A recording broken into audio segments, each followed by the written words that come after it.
What's up, guys? Cameron here from Drums and Drams, and today we've got episode 6 of the weekly Dram in 2024.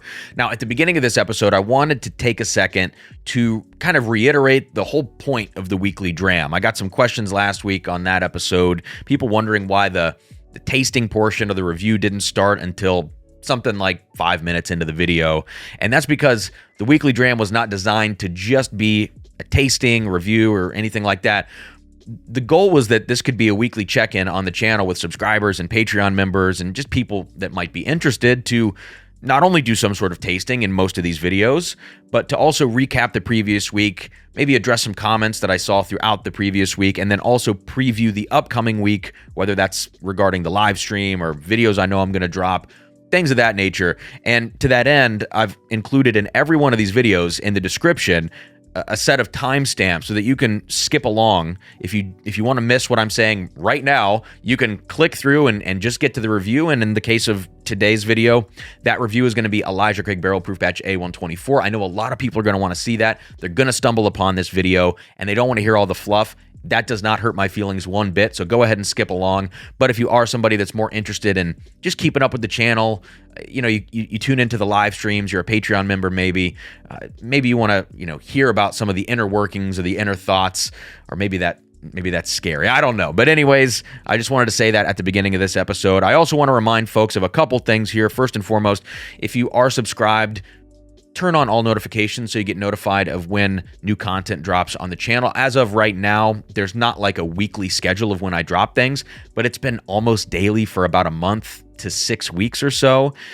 Generally dropping things at around 6 or 7 p.m. Eastern time. But again, there's no set schedule. And to me, like, it would be hard to keep up with something like that. I wanted to also reference one of the videos that came out this past week, which was the news segment. There were 2 of them, and maybe it was a little overkill to do the birthday bourbon thing. Whatever, I just thought I would throw that up there. But the news segment about Heaven Hill 18 and Michter's 10-year rye for 2023, the big rating that Breaking Bourbon gave that bottle.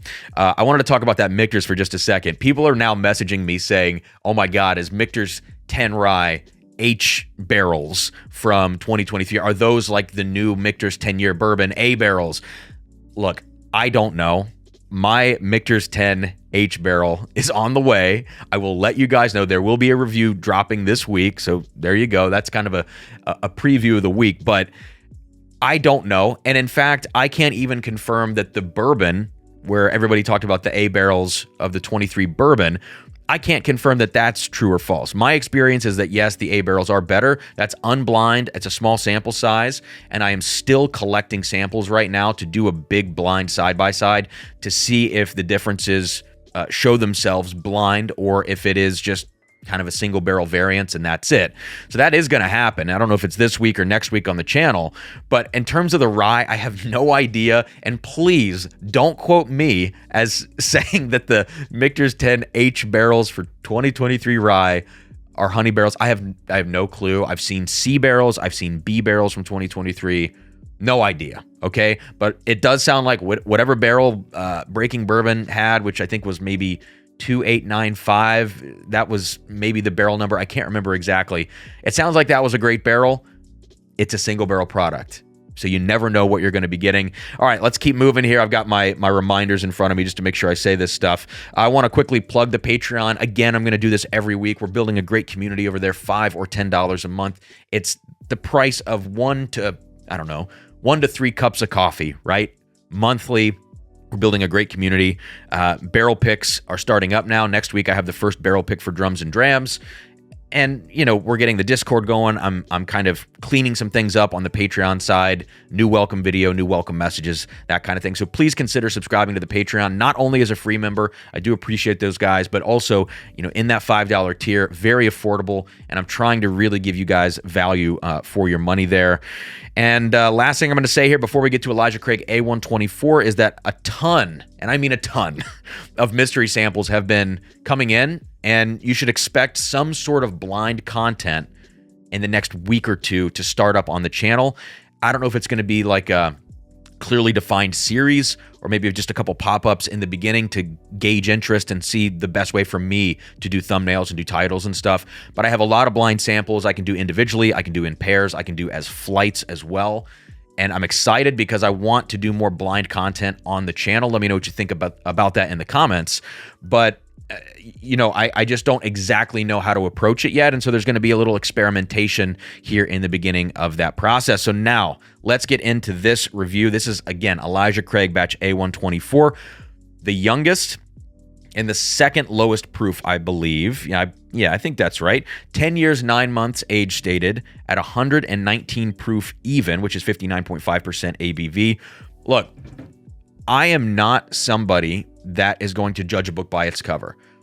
I do think age statements are in most cases, a minimum guarantee of quality. I think it's fair to say that, but there will always be outliers, right? The age statement gives you, for a given brand, I mean, it's really context dependent. For a given brand, an age statement is going to give you a data point, something to put the whiskey in context of what you might expect. But I have tasted 6-year whiskeys, no joke, that will blow away 15-year whiskeys and vice versa. So there are always outliers. The reason I bring this up is because with the now variable age statements on these Elijah Craig barrel proof batches, I think it's really easy to write them off. B523 comes out. It's the first time it's variable. It drops down to 11 years, 5 months, or whatever it was. People freak out. It's a 7-month difference or something like that, right?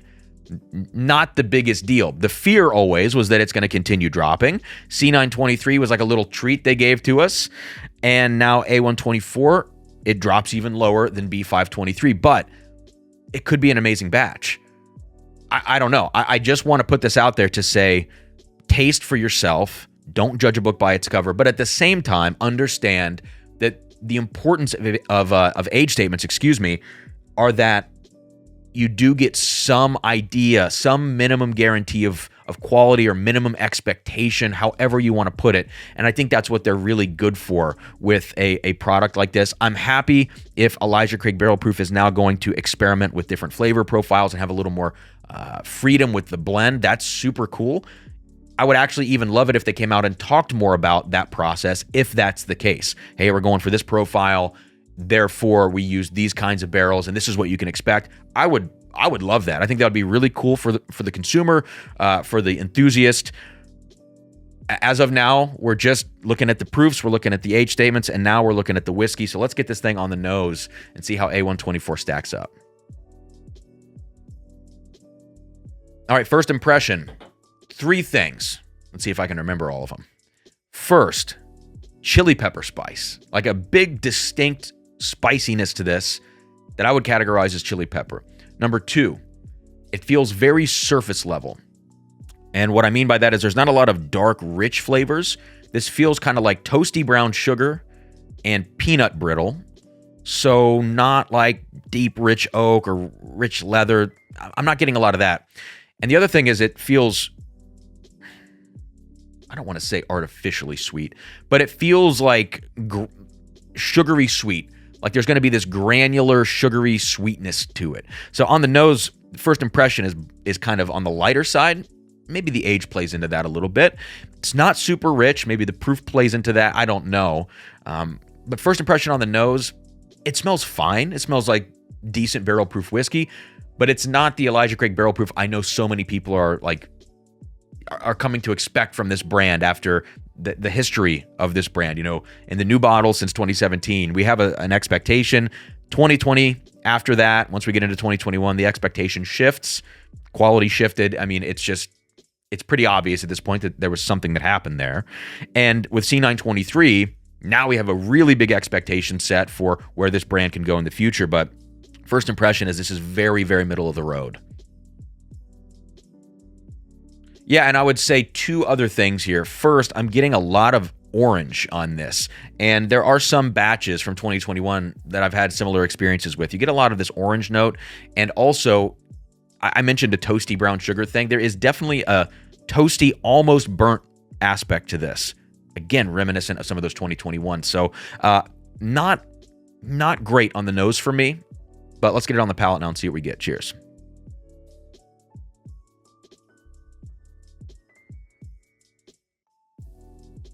All right. Wow, very sweet. Very sweet and very spicy. Candy bubblegum. Maybe cotton candy is a better way to put it right now on the palate, mid palate. And as we get into the finish now, grass, freshly cut grass, and a ton of it. A ton of fresh cut grass, and I hate that note so much. If you know me, if you know the channel, I will complain and complain and complain about a grassy whiskey, unless it really helps the profile. In this case, I don't think that note is helping this whatsoever. The finish, in addition to that fresh cut grass note, it does have this kind of sticky, sweet viscosity to it that feels like you poured a sugar packet in my whiskey, and I don't like that. So yeah, that first sip was not great. I would say that the star of the show, if you want to put it that way, for this whiskey is the very front of the palate. It does begin with a great spiciness and also just kind of rich Elijah Craig barrel proof type notes, you know, like you do at the front of the palate, get a nice Heaven Hill caramel, a little bit of that nuttiness, a little more oak and leather than I even picked up on the nose.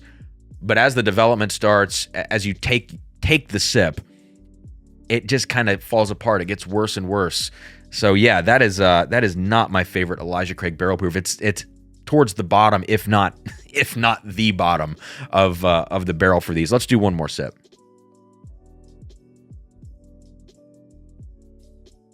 Okay. Second sip, more of the same. Front of the palate's the best part. Very nutty now. Nutty cotton candy. Not a fan. And again, as we're into the finish, grass, granular sugar sweetness, kind of a nasty viscosity in my mind. Yeah, this is a hard pass for me. And look, there's been a lot of Elijah Craig barrel proof talk on the channel in the last 6 weeks. And to that end, let's talk about the laser codes here. And I'm just kidding. But I know I've talked about a lot of Elijah Craig barrel proof stuff. I love Elijah Craig barrel proof. It is my go-to daily whiskey. I have every single batch going back through 2017. I also have a batch 11 from the old Pirate bottles. And I drink 2020 and earlier batches. Whenever I want a whiskey and I don't know what to drink, that's what I'm grabbing. I love Heaven Hill. It is perhaps my favorite distillery. And all the laser code stuff I know blew up and all that. But at the end of the day, this is a brand that I care so deeply about because of the value, because of the quality generally. And again, I'm not against trying new age statements, new blends, new profiles. But damn, this is just not it. This is not very good. And I think what I'm gonna do now that I've tasted this, I kind of have my mind made up about it. I think what I need to do is blind this against two other batches that come to mind. One would be B523, and then the other would be B521. Interesting that they're both B batches. B521, I remember being my least favorite of all time, and B523, with a lower proof and a lower age statement, I think could be interesting in that blind as well. And I'd be curious, between those three, which one would be the last place finisher? And I think it very well could be this A124. And at that point, I would feel confident in saying that this would be my least favorite batch of Elijah Craig barrel proof to date. I'm not gonna keep I don't know, what's the word? Keep denigrating this whiskey or rake them over the coals. Like, I'm not gonna do that. I just don't like this batch. C923 was great. For me, I hate to say it, but the later laser codes, take it or leave it, whatever you think about that. But for me, this is an easy pass. And it's not even one of those things where I go, hey, maybe you like the lighter profile. Maybe you want something a little more approachable. I don't think the flavor profile is very good. I think the grassiness is weird. The cotton candy feels young and the finish is not good. So at that point, it's like, well, even if you want something different, is different worth lesser quality? Not in my book. So this is an easy pass for me. So that's going to do it for this review of Elijah Craig barrel proof. But before we get off here, I want to preview what's coming up on the channel this week. We will have a Thursday night live stream at the regular time, 8 p.m. Eastern. Recently, it's been bumping back to 8:30 or 9. I'm going to try to stick with 8 p.m., but keep an eye out just to confirm that. There will be a giveaway. I've got to figure out what that's going to be. I've been very behind on giveaways recently, and I am nearing the end of the box packing and shipping process for all of that stuff. And by the time that live stream happens on Thursday, all of that's going to be taken care of. And that's going to be a weight off my shoulders. I'm so sorry that I got behind for those of you waiting on things to arrive from me. Videos this week, there will be a Michter's 10-year rye 2023 video of whichever H barrel I managed to get my hands on. That should arrive tomorrow. I'll shoot for later in the week for that video. There's going to be an Old Stubborn review as well. I know Fred Minnick put out his review of this. I've already tasted and talked about this on a live stream many weeks ago, before Fred's video came out, actually. So if I say something similar to him, I haven't seen his video. But if I do say something similar, go back and watch my video first, just to ensure that I'm not copying. I promise when I do videos on the channel, I do not watch others. I do not read things until after I make my own review of that. Scotch Sunday will happen this week, of course. To be determined. I have a lot of new scotches that I need to figure out what I'm going to do, but I want this week to be an approachable and available one. In the next week or two, there will be a bunch of stag videos. I think that's probably going to be next week, so we'll talk about that then. And finally, I am, again, still working to acquire a lot of Michter's 10-year bourbon samples, different barrels, to kind of figure out the 2023 issues. And, we will address that when we get there, once those samples have come in, and I can do a blind. I'll probably do it live so that you guys can watch it happen and make sure there's no funny business there as we do that. But that's going to do it. Thank you so much for checking out this episode of the Weekly Dram. Let me know what you think of Elijah Craig Barrel Proof Batch A124. And if you skipped around in the video, again, totally cool. The point of this is a little freedom for me, a little more connection with the audience, no edits if I can help it. That way I can get these things out quick. And yeah, thanks for being here. Thanks for checking it out. Check out the Patreon, turn on all notifications, subscribe, like, comment, and I will see you guys soon here on Drums and Drams.